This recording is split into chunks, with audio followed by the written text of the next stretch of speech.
নমস্কার বন্ধুরা, আজকে আমি বাংলাদেশের কাতলা বানাবো। কোনো মশলা আছে, কাঁচা কাতলা, বাংলাদেশের এটা প্রিয় একদম রেসিপি। দেখো কি কি দিচ্ছি: লবণ, হলুদ, আদা পেস্ট, ধনার গুঁড়া, জিরের গুঁড়ো, লঙ্কার গুঁড়ো। আর এইখানে আমি একবারে পেস্ট করে নিয়েছি রসুন আর পেঁয়াজ। আর তার সাথে লাগছে দই। এটা কিন্তু আমি কোনো ভাজাভাজি নাই, এটা ম্যারিনেট করে রান্না করবো। এই দেখো, প্রথমে আমাকে প্রচুর সরষা তেল লাগবে। দেখো, এটা সরষা তেল দিলাম, অনেকটা সরষা তেল। তারপর আমি এক এক করে এই যে মশলাগুলো দিলাম।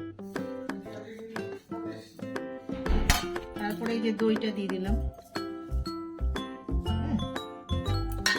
তারপরে এই যে লঙ্কা চিরা আর এগুলো দিয়ে টমেটো দিয়ে নিই। আর এর সাথে এই যে পেঁয়াজ রসুন বাটাটা দিয়ে এবার আমি ম্যারিনেট করবো এটা ভালো করে। এটা ম্যারিনেটের উপরে সব চলবে তো, এটা কাঁচা রান্না হবে। একদম বিখ্যাত এটা বাংলাদেশের। মাছটা তো ম্যারিনেট হয়ে গেছে, একটু কড়াতে পাড়িটা সরষা দিয়ে দিলাম। একটু সরষা, এটা তো মাছের একদম এটা ভাজবে না।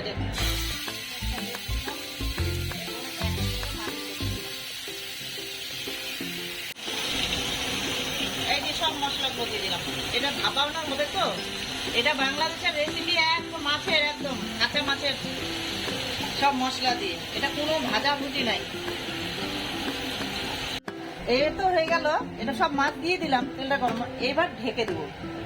এটা 10 মিনিট ঢাকা থাকবে, ভাড়ে আছে। 10 মিনিট তো হয়ে গেল দম। এবার মাছটাকে উল্টিয়ে দিতে হবে।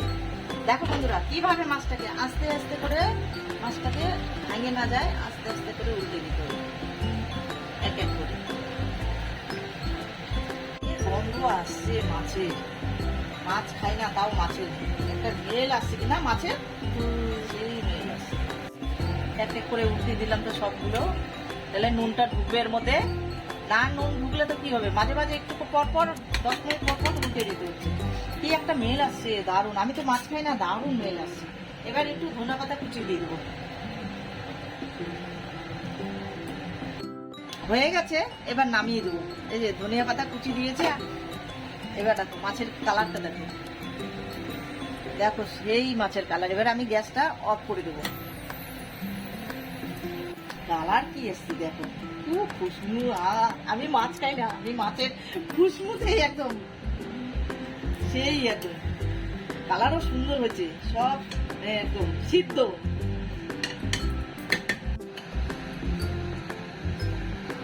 পেটি